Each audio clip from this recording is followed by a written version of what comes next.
लोकसभा में 2/3 वोटों से ख्वातीन रिजर्वेशन बिल मंजूर। आज राज्यसभा में बिल होगा पेश। लोकसभा में ख्वातीन रिजर्वेशन बिल मंजूर होने पर वज़ीर-ए-आज़म नरेंद्र मोदी ने हिमायत के लिए सभी पार्टियों के अरकान का किया शुक्रिया। कहा, इससे सियासी अमल में ख्वातीन की हिस्सेदारी को मिलेगी तक़वियत।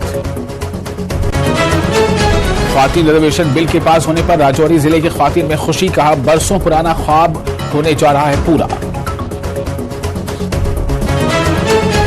छठी जमात के तालिबा के साथ मारपीट। राजौरी जिले के थाना मंडी इलाके का मामला। थाना मंडी के निजी स्कूल में दोस्त के साथ मारपीट। तालिबा अस्पताल में जेरे इलाज।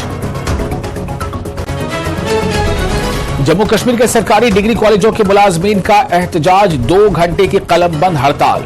कॉलेजों का काम ठप। मुलाजमीन ने कहा, मुतालबात पूरे न होने पर गैर मुअय्यना मुद्दत तक की जाएगी हड़ताल।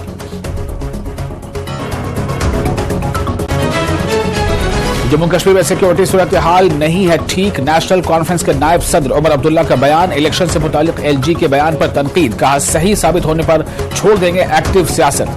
कहा, महंगाई, प्रॉपर्टी टैक्स और बेरोजगारी से लोग परेशान।